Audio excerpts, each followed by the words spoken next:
میں سمجھتا ہوں یہ بات ایک حساس معاملہ ہے، اس پہ اس طرح جو ایم کیو ایم اگر بات کرتی ہے، یہ ان کا ذاتی پہلے بھی نقطہ نظر رہا ہے، مگر آئین یہ بات کسی بھی صوبے میں اگر تقسیم ہوتی ہے یا دو صوبے بنتے، پہلے اس اسمبلی کی قرارداد آنی چاہیے، پھر 2/3 میجارٹی سے قومی اسمبلی میں، پھر سینٹ میں، یہ ایک سیاست تک تو بات کرنی ہے، مگر میں سمجھتا ہوں ایم کیو ایم کو اس طرح کی بات نہیں کرنی چاہیے، اور پیپلز پارٹی کو بھی اس پہ تھوڑی جو بلدیاتی حوالے سے ہے ایم کیو ایم کی بات کو سننا چاہیے، اس پہ بات کرنی چاہیے۔ تو میں سمجھتا ہوں تلخ باتیں یہ نفرتوں کی اس سے بڑھتی ہے، اور سندھ کی تقسیم کی بات کرنا یا سندھ کے 2 صوبوں کی بات کرنا، 3 صوبوں کو ٹکڑوں کی کرنا، تو یہ غیر مناسب بات ہے، میں اس کی بالکل مذمت کرتا ہوں۔ اس طرح کسی بھی آپ کسی صوبے کے جو 6 کروڑ عوام کا مینڈیٹ ہے، یہ 6 کروڑ عوام کا فیصلہ ہوگا وہ کیا چاہتے ہیں، وہ میں سمجھتا ہوں اس سے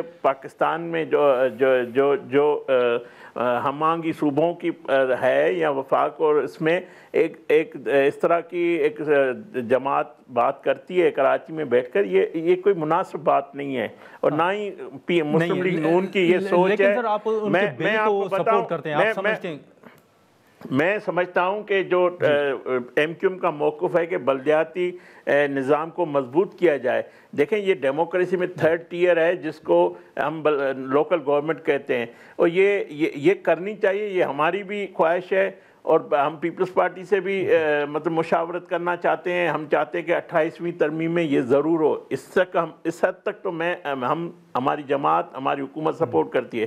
جو بات صوبوں کے حوالے سے آپ بات کر رہے ہیں، دیکھیں کوئی لاہور میں بیٹھ کے اس طرح کی بات کرتا ہے، کوئی اسلام آباد میں بیٹھ کے کرتا ہے، یہ ان کا نقطہ نظر ہے کہ صوبوں، یہ ایک بڑی ڈیبیٹ ہے کہ کل پھر کراچی میں بھی ملیر والا کہے کہ میری جو ہے دیہی ڈسٹرکٹ ہے، میرے مسائل تو مجھے بھی صوبہ دو، تو اس طرح تو ملک نہیں چل سکے گا۔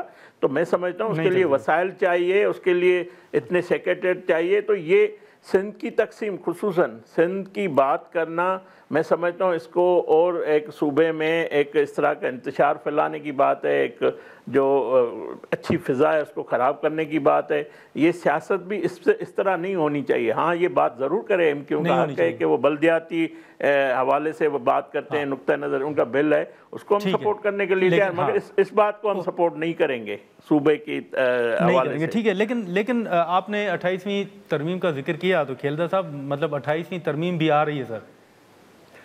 جی بالکل، 28ویں ترمیم، دیکھیں کوئی بھی ہم بنیادی کام ہمارا قانون سازی ہے، آئین میں اگر کوئی گنجائش ہے، کوئی ضرورت پڑتی ہے تو ہم ضرور کریں گے، مگر میں یہ بات وزیر اعظم شہباز شریف صاحب اسمبلی کے فلور پہ کر چکے ہیں۔ نادر انہوں نے کوٹ کیا تھا کہ کالاباغ ڈیم اگر کتنا بھی کوئی کہتا ہے مفید ہے، مگر اگر کوئی صوبہ اس پہ اعتراض کرتا ہے، وہ پاکستان کی چاروں اکائیوں میں کوئی اس میں تفریق ہوتی ہے، ایک اکائی ناراض ہوتی ہے، تو پاکستان سے ایسے بڑا کوئی منصوبہ نہیں ہے، ایسے 100 کالاباغ ڈیم ہم قربان کر دیں گے۔ تو مقصد یہ اس کا واضح موقف ہے کہ ہم سندھ کے مینڈیٹ کے احترام کرتے ہیں، سندھ کے عوام کے خواہشات، ان کے کوئی بھی ہم ایسا جبری فیصلہ، کوئی یک طرفہ فیصلہ نہیں کریں گے۔ جو بھی 28ویں ترمیم میں اگر کوئی ہمیں کسی چیز کی ضرورت ہے تو وہ ہم، کیونکہ آپ کو بھی پتہ ہے، سب کو پتہ ہے کہ کوئی بھی ترمیم ہم تب تک نہیں کر سکتے جب تک پیپلز پارٹی ہمیں سپورٹ نہیں کرے گی، اس کو پیپلز پارٹی کا نقطہ نظر شامل نہیں ہوگا، تو ہم ان کو بالکل ان کے ساتھ مشاورت سے، ایک دوسرے سے، جس طرح پہلے 26ویں ترامیم میں ہم نے مل کے کی ہے، 27ویں کی، 28 بھی اسی طرح کریں گے، مگر کریں گے ضرور صحیح۔ ہمیں وہ وزیر اعظم صاحب میرے خیال میں سب کچھ فرما چکے ہیں، انہوں نے بتایا ہے کہ کس مد میں پیسوں کی ضرورت ہے، یا جو پاپولیشن کے حوالے سے، یا جو ایجوکیشن کے حوالے سے۔ ظاہر ہے کوئی بھی ملک کا جو ایشو ہے اس کو ہم سر، وہ تو پیپلز پارٹی نہیں مان رہی کھیلدہ صاحب۔ نہیں، پیپلز پارٹی ہم بات کریں گے اور ایجوکیشن کا۔ جی دیکھیں نا، ہم ان کو قائل کرنے کی کوشش کریں گے، ہم ان سے بات کریں گے۔ اگر پیپلز پارٹی نہیں مانتی ہے تو وہ کام ہم نہیں کریں گے۔ ظاہر ہے ہم پیپلز پارٹی کو آن بورڈ کر کے ان کی منشا اور مرضی سے فیصلے کریں گے، اور جس طرح پہلے ہم کرتے آ رہے ہیں۔ لیکن کھیلدہ صاحب یہ بھی بتائیے گا سر کہ آج اپوزیشن کی جانب سے جو پارلیمنٹ ہاؤس اور سپریم کورٹ کے باہر جو احتجاج کیا گیا ہے 27ویں آئینی ترمیم کے خلاف، اور اپوزیشن الائنس نے حکومت کے خلاف تحریک کے آغاز کا بھی اعلان کر رکھا ہے کہ جلد آغاز ہوگا. آپ کیا دیکھ رہے ہیں سر آنے والے دنوں میں اپوزیشن کے حوالے سے؟ پہلے تو دیکھیں یہ جو تحفظ آئین کی بات کرتے ہیں یہ وہ اس میں اسٹیک ہولڈر بڑا شامل ہے پی ٹی آئی کی صورت میں, اس جماعت شامل ہے جنہوں نے خود آئین کو توڑا ہے.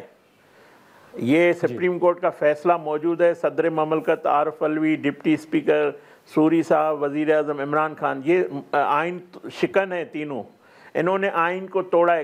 اس ملک میں آمروں نے, ڈکٹروں نے آئین کو توڑا. پہلے سویلین ہیں جنہوں نے آئین کو توڑا تھا, اور یہ میں نہیں کہتا, یہ آپ بھی نہیں کہتے, یہ سپریم کورٹ کا فیصلہ موجود ہے. یہ آئین شکن قرار دیے گئے ہیں, تو وہ کیسے آئین کے تحفظ کی بات کرتے ہیں. دوسری بات یہ دیکھیں, ہم نے بھارت سے جنگ جیتی, ہماری افواج نے اس میں کامیابی حاصل کی, پوری قوم کی کامیابی تھی.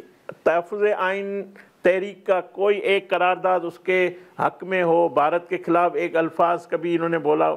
افغانستان نے پاکستان پہ حملہ کیا, کیا ان کے خلاف کوئی قرارداد ہو, ان کے خلاف بات کی ہو, کوئی ہمارے شہیدوں کی خراج تحسین کا کوئی ایک الفاظ کبھی انہوں نے بولا. لیکن بھارت کے معاملے میں تو پی ٹی آئی سر آپ کے ساتھ کھڑی تھی پارلیمنٹ کے اندر بھی, بیرسٹر گوہر صاحب, اسد کیسر صاحب کے بیانات بھی ہیں. آپ عمر ایوب کی تقریر نکال لیں, اپوزیشن لیڈر تھے اس وقت کے. پارٹی میں کچھ ایسے لوگ ہیں, بیرسٹر گوہر صاحب یا اور بھی کافی لوگ ہیں, مجھے کوئی کسی پہ شک نہیں ہے کہ وہ کسی کی پاکستانیت پہ, مگر آپ اپوزیشن لیڈر کی اسپیچ نکال لیں کہ کتنا ہمارے ساتھ, کتنا فوج کے ساتھ, کتنا اداروں کے ساتھ وہ کھڑے تھے. وہ آپ اگر چلا سکیں تو چلا لیں. دوسری بات میں یہ کہہ رہا ہوں کہ یہ مودی کی زبان آئین تحفظ و تحریک والے بولتے ہیں, کابل کی زبان بولتے ہیں, مگر ان کو پاکستان کی جو یہ دعوے دار ہے کہ ہم آئین کا تحفظ کریں گے, وہ پاکستان کے جو دفاعی ادارے ہیں, سلامتی کے لیے جو قربانیاں دے رہے ہیں, ان کے لیے ان کے پاس الفاظ نہیں ہیں. تو میں سمجھتا ہوں یہ یہ سمجھتے کہ پاکستان کی عوام کوئی ذی شعور نہیں ہے. پاکستان کی عوام بڑا شعور رکھتی ہے. آپ دیکھیں اس 27ویں ترمیم میں پی ٹی آئی نے مخالفت میں ووٹ نہیں دیا ہے, وہ واک آؤٹ کر کے چلے گئے. مولانا فضل الرحمان کے 4 ووٹ تھے, انہوں نے اس ترمیم کے خلاف دیے.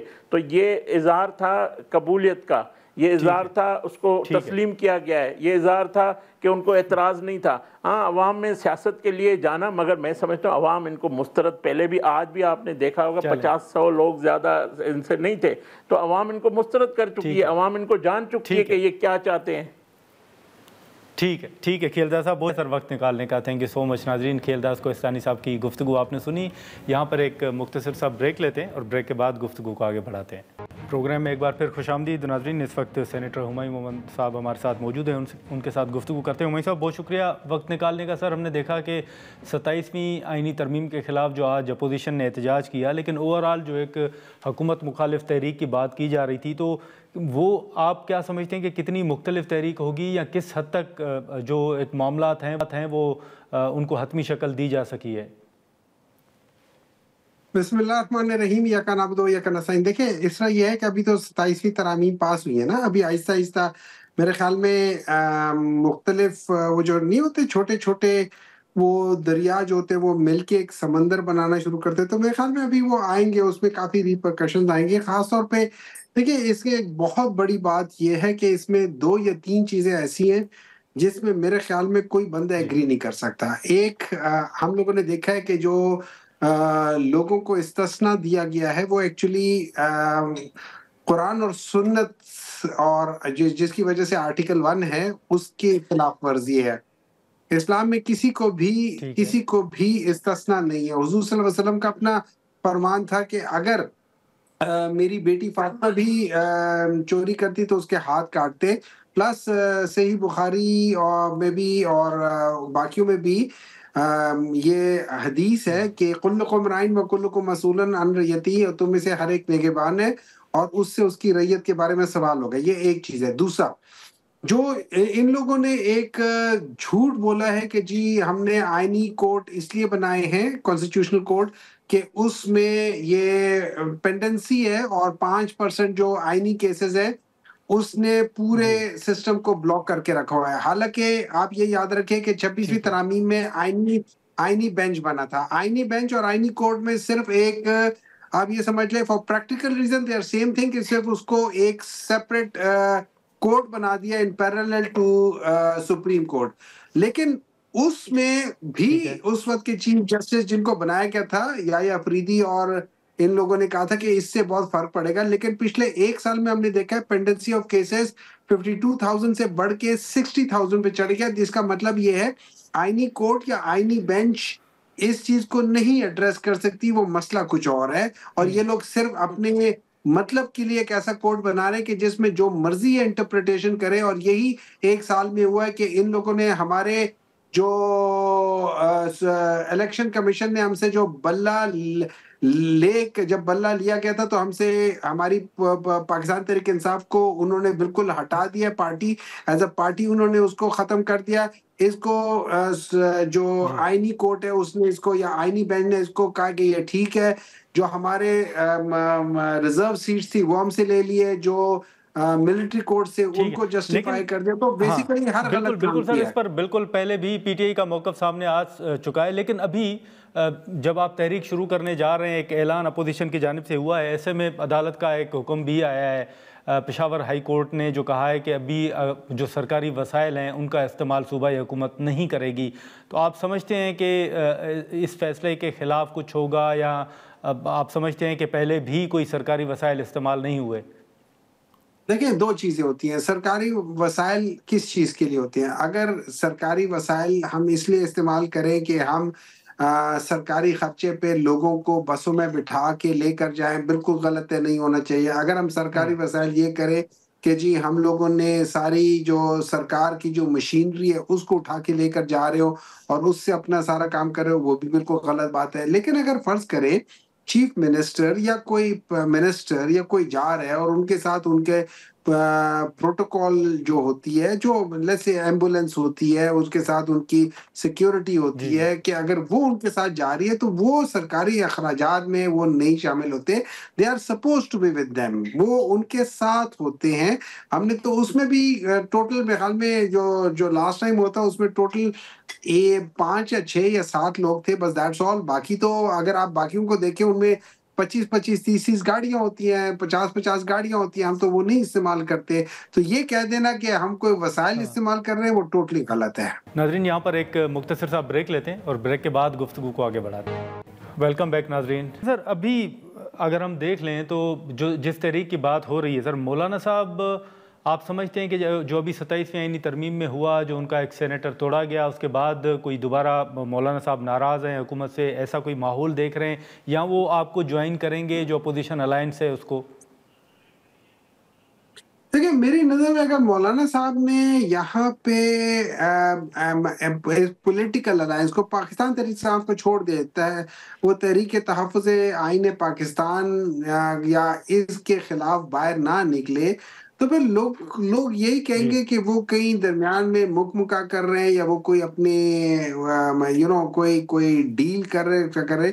میرے خیال میں ان کے پاس اب وہ جہاں پہنچ گئے ان کے پاس کوئی اور گنجائش نہیں ہے سوائے اس کے کہ وہ کہہ بھی چکے کہ ہم اس کے بالکل خلاف ہیں. اور بلکہ انہوں نے یہ بھی کہا ہے کہ چونکہ اب ان لوگوں نے وہ 26ویں ترامیم کی شکل بدل دی ہے تو اب ہم 26 ترامیم کے بھی 26 امینڈمنٹ کے بھی خلاف ہے. تو جب یہ ساری چیزیں کہہ دینا تو پھر اگر انہوں نے یہی کام کرنا ہے اور وہی کام کرنا ہے جو ایم الولی نے کہا ہے کہ اس نے سینٹ میں شروع کیا تھا کہ میں حکومت سے اور اسٹیبلشمنٹ سے کہوں گا کہ یہ غلط کام اور یہ فلانی چیز اور یہ غیر آئینی کام نہ کرے, لیکن میں اس غیر آئینی کام کو ووٹ دوں گا. اگر یہی کام کرنا ہے تو پھر انہوں نے پتہ نہیں کیوں اتنی دیر کی ہے. لیکن میرا خیال ہے کہ مولانا صاحب نکلیں گے باہر اور وہ احتجاج میں حصہ لیں گے ون وے اور اندر وے. لیکن سر ابھی ایک آخری سوال ہوگا کہ ابھی آپ نے دیکھا کہ 27ویں آئینی ترمیم ابھی منظور ہوئی ہے, لیکن پھر سے 28ویں آئینی ترمیم کے حوالے سے باتیں چل رہی ہیں, اور یہ باتیں کوئی سوشل میڈیا پر نہیں بلکہ خود جو کابینہ کے اراکین ہیں وہ کر رہے ہیں. پھر ساتھ میں ایم کیو ایم کا ایک مطالبہ بھی آ رہا ہے کہ اگر جو بلدیاتی قانون ہے, نظام ہے, اس حوالے سے سپورٹ نہ کیا گیا تو پھر 18ویں ترمیم بھی واپس ہوگی اور سندھ میں صوبہ بھی بنے گا. تو آپ ایوان بالا کے رکن ہیں, کوئی ایسا ماحول دیکھ رہے ہیں, آپ سمجھتے ہیں کہ یہ کوئی ایم کیو ایم کو یقین دہانی کروائی گئی ہے اور واقعی معاملہ جا رہا ہے 28ویں ترمیم کی طرف؟ دیکھیں مجھے ایسے لگتا ہے کہ یہ ایم کیو ایم وغیرہ ان کے یہ تو میں ٹو بی ویری آنیسٹ ان سب کو پتہ ہے کہ ایم کیو ایم کے ٹوٹل میرے خیال میں 1 یا 2 سیٹیں تھی، باقی تو ساری وہ ہاری ہوئی تھی، اس لیے کوئی ایم کیو ایم کو سیریس نہیں لیتا۔ نمبر 2، زرداری صاحب کو پتہ چل گیا کہ سندھ ان کے ہاتھ سے نکل گیا ہے، اس لیے وہ یہاں پہ وہ ایک بارگین کر رہے ہیں اور اپنے آپ کو سیو کرنے کے لیے انہوں نے کہا ہے کہ جی مجھے بھی یہ سیف پیسج دے دو اور تحفظ دے دو۔ جہاں تک یہ ریورس ہونے کا تعلق ہے، میرے خیال میں ریورس وغیرہ اگر آپ مجھ سے پوچھیں تو سب سے پہلے یہ ہوا تھا کہ اگر آپ اپنے مطلب کا الیکشنز کا رزلٹ نہیں آتے تو آپ الیکشن کمشنر کر لیں، اگر الیکشن کمشنر کے بعد کوئی پرابلم ہوتی ہے تو پھر آپ چیف جسٹس سے کسی کا نشان ہٹوا کے پارٹی کو خراب کروا لے، اگر اس جی کے بعد ان کو ووٹ پھر بھی پڑ جائے تو پھر کانسٹیٹیوشنل بینچ سے اس کے خلاف اپنے حق کے ڈیسیجنز لے آئیں، اگر اس کے بعد بھی کام نہ بنے تو آپ کانسٹیٹیوشنل امینڈمنٹ لے آئیں، اور یہ جو چیزیں ہونے والی ہیں نا یہ ان دونوں پولیٹیکل پارٹیز کو بہت سخت بائٹ کرے گی۔ میرے خیال میں ان دونوں کے پاس یہ ٹوٹل ختم ہو جائیں گے۔ میرا یہ خیال ہے کہ جو آگے آنے والا ہے وہ ایک اتھارٹیرین رجیم بلکہ ایک ٹوٹل نان ڈیموکریٹک سسٹم آنے والا ہے۔ لیکن سر یہ پھر ابھی جو معاملات چل رہے ہیں اس میں اسپیکر صاحب نے دوبارہ سے ایک پیشکش کی ہے کہ آپ مذاکرات کریں تو معاملات آگے بڑھ سکتے ہیں، پی ٹی آئی کوئی نظر ثانی کر سکتی ہے سر اپنے فیصلے پر؟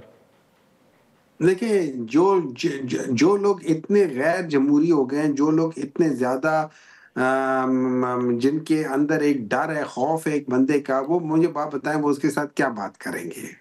وہ اس کے ساتھ کیا بات ہے؟ اس کا تو ٹھیک ہے مطالبہ ٹھیک ہے یہ ہے کہ آپ لوگوں نے میرا مینڈیٹ آپ لوگوں نے چرایا ہوا ہے، تو آپ مجھے بات بتاؤ ٹو بی ویری آنیسٹ، جن کے پاس طاقت نہیں ہے، جن کے پاس کچھ بھی نہیں ہے، اختیار نہیں ہے، سوچنے کا نہیں ہے، ہر ایک کہتا ہے سوچ کے بتاؤں گا، جب سینٹ کے چیئرمین کے پاس جاتے ہیں کہ اپوزیشن لیڈر بنا دو، اس کو نامینیٹ کر دو، پوچھ کے بتاؤں گا، پرائم منسٹر کے پاس جاتے ہیں کہ اڈیالہ جیل میں سر عمران یہ خان سے آپ کو ملنے دو، چیئرمین پوچھ سینٹ کے صاحب نے کہا بتاؤں تھا؟ گا تو ہاں چیئرمین سینٹ صاحب کے آفس میں انہوں نے کہا تھا کہ میں پوچھ کے بتاؤں گا۔ ہم نے کہا کہ جی یہ تو آپ کا اختیار ہے، تو انہوں نے کہا جی میں پیپلز پارٹی سے پوچھ کے بتاؤں گا، تو ہم نے کہا پیپلز پارٹی کا اس سے کیا تعلق ہے؟ تو بہرحال پھر ان سے نکل آئے کہ جی آپ کو پتہ ہے کہ یہ تو ہمیں کہیں سے پوچھ کے بتانا پڑے گا۔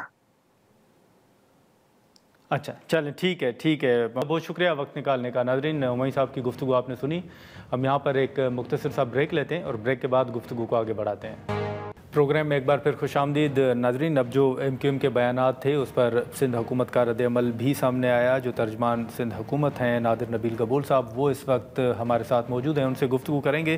گبول صاحب بہت شکریہ وقت نکالنے کا۔ ہم نے دیکھا کہ ایم کیو ایم جو اہم ملاقاتیں اسلام آباد کے اندر ہوئیں یا 27ویں آئینی ترمیم ہوئی، اس میں آپ سارے لوگ جو ہیں وہ ایک پیج پر تھے، لیکن یہ جو مصطفیٰ کمال صاحب کے بیانات ہیں 18ویں ترمیم کے حوالے سے، نئے صوبے کے حوالے سے، یہ دوبارہ سے ایم کیو ایم کی ناراضگی کی کیا وجوہات ہیں؟ دیکھیں انفارچونیٹلی ایم کیو ایم کو حالانکہ موقع ملا تھا ماضی میں بھی سرو کرنے کا سندھ کو اور کراچی کو، اسپیشلی آپ کو یاد ہوگا 2002 سے لے کے 2008 تک نہ صرف میئر بلکہ سی ایم اور پریزیڈنٹ جو اس وقت ڈکٹیٹر تھے، ایک جابر ہو چکے تھے، ملک کے اوپر مسلط ہو گئے تھے، وہ سب آن دا سیم پیج تھے، مگر پھر بھی انہوں نے کراچی کو بنانے کے بجائے کراچی کو انہوں نے برباد کیا۔ چائنا کٹنگ انہوں نے کی، قبضہ مافیا عروج پہ اس ٹائم پہ تھا، جو آج تک ہم جو کراچی میں رہتے ہیں آج تک بھگت رہے ہیں، کیونکہ کراچی اتنا ان گورنبل انہوں نے چھوڑ کے گئے تھے کہ ابھی بھی چیزیں درست کرنے میں ہمیں اتنا ٹائم لگ رہا ہے۔ جو تجاوزات ہیں، جو سوریج کے ڈرینیج کے مسئلے ہیں، وہ ابھی تک ان کا کیا ہوا جو گند ہے اس کو آج تک ہم صاف کرنے میں محنت کر رہے ہیں۔ تو ایم کیو ایم کے پاس تو اپنا ووٹ بینک ہے نہیں، ان کا جو ووٹ بینک تھا، جو کہتے تھے پڑھا لکھا اردو اسپیکنگ طبقہ، وہ ان کے ہاتھ سے نکل گیا ہے۔ تو یہ ایک پرانی گھسی پٹی سیاست جو 90 کی دہائی میں تو شاید چل گئی تھی، مگر آج 2025 کے دور میں، بلکہ 2026 شروع ہونے والا ہے، آج اس طرح کی سیاست نہیں چلے گی۔ اسپیشلی جو یوتھ ہے، جو ینگسٹر ہے، وہ اس طرح کی نفرت انگیزی اور لاسانی سیاست کو اب فالو نہیں کرتی. وہ اب پرفارمنس نہیں، بیسڈ لیکن اور گبر صاحب ڈیلیوری یہ جو بیانات دے رہے ہیں کہ 28ویں ترمیم آئے گی اور اس میں لوکل گورنمنٹ کے حوالے سے اگر بات نہ مانی گئی یا پیپلز پارٹی نے سپورٹ نہ کیا تو پھر یہ چیزیں ہوں گی، آپ سمجھتے ہیں کہ یہ پھر مسلم لیگ نون کی سپورٹ کے بعد اس طرح کی یہ بیانات آ رہے ہیں یا مسلم لیگ نون کی آپ کوئی سپورٹ نہیں دیکھ رہے ہیں ان معاملات میں؟ نہیں، مجھے نہیں لگتا مسلم لیگ نون اس وقت افورڈ کر سکتی ہے کہ اس کے کولیشن پارٹنرز آپس میں اس طرح کے بیان بازی کرے یا ڈس اگریمنٹ کی طرف جائے، کیونکہ مسلم لیگ کی اپنی حکومت خود کولیشن کی بنیاد پہ قائم ہے اور وہ افورڈ نہیں کر سکتے. وہ تو نہیں چاہیں گے کہ اس کے کولیشن پارٹنرز اس طرح آپس میں ان کی کوئی ڈس اگریمنٹس ہو. یہ purely simply M Q M کی اپنی ایک گھسی پٹی پرانی سیاست جو ان کو عادت ہے، جو 1980 سے لے کے 90 اور بلکہ 2008 تک انہوں نے جو سیاست کا استعمال کیا کہ اردو اسپیکنگ طبقے کو گمراہ کر کے اور جو سندھی انڈیجنس لوگ ہیں ان کے خلاف کر کے انہوں نے جو کوشش کی تھی، اب اس کو واپس سے یہ لوگ آزمانا چاہ رہے ہیں. بٹ ان کو اب نہیں ریئلائز ہو رہا کہ اب لوگ اس چیز کی وہ نہیں مانیں گے. اور 28ویں آئینی ترمیم، کیا 30 آئینی ترمیم آئے یا 40 آئینی ترمیم آئے، مگر پاکستان پیپلز پارٹی ہی وہ واحد پارٹی ہے جس نے پروونشل آٹونومی کی طرف ایک بہت بڑا جو کارنامہ انجام دیا تھا. 18ویں آئینی ترمیم NFC ایوارڈ کے صوبوں کو ڈائریکٹ ان کا شیئر ملا جائے تاکہ صوبے خود مختار ہو، صوبوں کے پاس مزید ہیلتھ کے اندر، ایجوکیشن کے اندر ایک سینس آف آٹونومی ہو، ڈائریکٹ گورننس کی کیپیبلٹی ہو. تو اس چیز کو پیپلز پارٹی 100ویں آئینی ترمیم بھی آ جائے اس ملک میں، مگر پیپلز پارٹی اس کو آخری لمحے تک اس کو اپوز کرے گی اور کبھی بھی پاس ہونے نہیں دے گی. اور ابھی بھی ہم بہت شکر گزار ہیں پرائم منسٹر شہباز شریف صاحب کا اور نون لیگ کا کہ یہ انہوں نے اس ٹاپک پہ کوئی چھیڑا ہی نہیں. انہوں نے صرف جو ایک چارٹر آف ڈیموکریسی کا ایک شہید محترمہ بینظیر بھٹو صاحبہ کا جو ایک ویژن تھا کانسٹیٹیوشنل کورٹس بنانے کا، اس پہ زیادہ فوکس رکھا. تو ہم بہت شکر گزار ہیں نون لیگ کے کہ انہوں نے ایک جس طرح اس سال کے ابتدا میں جو ایک کنال کا ایشو چھیڑا تھا، اس طرح کی کوئی واپس سیاست نہیں کھیلی یا کوئی اس طرح کا کوئی ایشو کنٹروورشل واپس سے ریز نہیں کیا. اور آئی ڈونٹ تھنک وہ آنے والے وقتوں میں بھی کرنے افورڈ کر سکتے ہیں. اگر تو ان کی کوئی 2/3 لیکن حکومت گبر ہوتی صاحب تب آپ سے پہلے وزیر مملکت کھیل داس کوہستانی صاحب سے گفتگو ہو رہی تھی اور وہ یہ کہہ رہے تھے کہ جو 28ویں آئینی ترمیم ہے اس میں ان کا اشارہ NFC کی طرف بھی تھا اور انہوں نے نام بھی لیا کہ پاپولیشن اور جو ایجوکیشن ہے اس پر بھی بات ہوگی. تو میں نے بھی ان سے یہی پوچھا کہ کیا پیپلز پارٹی اس مرتبہ نہیں مانی تو کیا پھر 28ویں آئینی ترمیم میں وہ مان لے گی؟ ایک تو وہ مانتے ہیں کہ یہ دو چیزیں 28ویں آئینی ترمیم میں ہوں گی، اور دوسرا وہ جو MQM کا موقف ہے لوکل گورنمنٹ کے حوالے سے وہ ان کو سپورٹ کر رہے ہیں کہ پاور جو ہیں جو اختیارات ہیں وہ نچلی سطح تک آئیں گے. تو آپ سمجھتے ہیں کہ نون لیگ کی اس سپورٹ کے باعث چیزیں جو ہیں وہ آگے بڑھ سکتی ہیں؟ دیکھیں، کھیل داس صاحب تو خود میرے بھائی ہیں مگر ریزرو سیٹ پہ آئے ہیں، وہ عوام کے ڈائریکٹ ووٹ سے نہیں آئے ہیں. تو اگر تو وہ عوام سے ووٹ مانگنے جاتے اور وہ اس طرح کی بات کرتے کہ NFC ایوارڈ ختم کیا جائے خدا نخواستہ، تو سندھ کی عوام تو ان کو ووٹ نہیں دے گی، کسی بھی ایسے شخص کو ووٹ نہیں دے گی جو سندھ کا حق چھین کے وفاق کو واپس سے دے، یا کوئی بھی اس طرح کا سبجیکٹ جیسے ایجوکیشن ہو گیا. اب ظاہر سی بات ہے اسلام آباد کا بنایا ہوا سلیبس اور سندھ میں اگر آپ اس کو مسلط کریں تو کوئی بھی سندھی سندھ میں رہنے والا اس چیز کو ایکسیپٹ نہیں کرے گا. اور وہی اگین MQM کی جو بات رہی، MQM کی بھی سیاست مر چکی ہے، اس کو کسی طرح سے واپس سے اجاگر کرنے کی یہ ایک جیسے ICU میں پیشنٹ کو آپ ڈالتے ہیں، یہ اس طرح کی کوشش ہے جو کہ کبھی بھی کامیاب نہیں ہوگی. پاکستان پیپلز پارٹی اینڈ تک اس چیز کو اپوز کرے گی اور اس چیز پہ کوئی further debate Pakistan People's Party نہیں کرے گی. ہمارا اگر ایک سیٹ بھی رہ جائے نیشنل اسمبلی میں، ہمارا آخری MNA بھی لڑے گا اس اقدام کے خلاف. لیکن سر یہ جو گبول صاحب یہ جو بلدیاتی نظام کے حوالے سے ایک بات جو ایک موقف MQM کا ہے اور جو یہ بات کی جاتی ہے کہ اختیارات نچلی سطح تک آئیں گے، تو آپ سمجھتے ہیں کہ یہ حقائق کے برعکس ہے یا کچھ چیزیں جو ہیں وہ اس طرح پیش نہیں کی جا رہی جس طرح ہونا چاہیے؟ لیکن جو سندھ لوکل گورنمنٹ ایکٹ میں ترامیم ہم نے خود لائی ہے، وہ خود اپنی مثال آپ ہے. ہم نے لوکل نچلے سطح تک ٹیکس کلیکشن تک کے بھی ہم نے اختیارات دے دیے ہیں، اور جو جتنے بھی ٹاؤن انتظامیہ ہے ان کو ہم نے ٹاؤن چیئرمینس کو یو سی لیول تک ہم نے بااختیار بنایا ہے اور آن ٹائملی ان کو فنڈز بھی فراہم کرتے ہیں لوکل گورنمنٹ منسٹری کی طرف سے. اور کوشش یہ کی جاتی ہے کہ جو گراس روٹ لیول کی جو ہماری ہوتی ہے انتظامیہ جو گورنمنٹ کی جو لوکل باڈیز کی اس کو مضبوط کیا جائے, اور کیا بھی ہم نے. اور الحمدللہ ہم نے دیکھا بھی ہے کہ جہاں جہاں ٹاؤن چیئرمینس کام کر رہے ہیں وہاں پہ پرفارمنس نظر بھی آ رہی ہے. مگر انفارچونیٹلی یہ ایک اور ایشو کو ہائی لائٹ کرتا ہے کہ جیسے کراچی شہر کے اندر تمام شہر اس وقت کھودا گیا ہے سوئی گیس کی طرف سے, اور حالانکہ سوئی گیس نے پیسے دیے ہیں ٹاؤن چیئرمینس کو ڈائریکٹلی. اب کراچی کے اندر تقریباً آپ سمجھیں 12 سے زیادہ ٹاؤن چیئرمینس تو پاکستان پیپلز پارٹی کے ہے ہی نہیں. انفارچونیٹلی وہ بھی کام نہیں کر رہے ہیں. اگر وہی کام کر لیتے تو وہ پاکستان پیپلز پارٹی پہ انگلی اٹھا سکتے تھے کہ دیکھو ہم نے اپنے اپنے علاقوں میں کام کیا ہے, روڈ کا نظام ہو گیا, دیگر جو فیسلٹیز ہو گئے اس پہ ہم نے کام کیا, تو پاکستان پیپلز پارٹی پہ انگلی اٹھا سکتے تھے. مگر انہوں نے ہی کام نہیں کیا تو وہ پاکستان پیپلز پارٹی پہ کیسے انگلی اٹھا سکتی ہے؟ حالانکہ پاکستان پیپلز پارٹی کی جو سندھ گورنمنٹ ہے اس نے روڈ, انفراسٹرکچر, دیگر چیزوں میں خود انویسٹ کر کے پروونشل فنڈز یوز کر کے اس کو بنایا, اس کی تعمیر کی ہے. بنائے. ٹھیک ہے, بہت شکریہ گبول صاحب وقت نکالنے کا. ناظرین, نادر نبیل گبول گفتگو آپ نے سنی, اور اس سے پہلے جو خیلداس کوہستانی صاحب کا موقف تھا خاص طور پر جو ایم کیو ایم کے بیانات ہیں اس حوالے سے کہ لوکل گورنمنٹ کے حوالے سے جو ایم کیو ایم کا موقف ہے, حکومت اس کو تو سپورٹ کرتی ہے لیکن نئے صوبے کے حوالے سے جو ان کا ایک موقف ہے, جو بیانات ہیں, حکومت ان کو سپورٹ نہیں کرتی. اب دیکھتے ہیں کہ اس پر آنے والے دنوں میں کیا ڈیولپمنٹ سامنے آتی ہے. آج کے پروگرام میں اتنا ہی.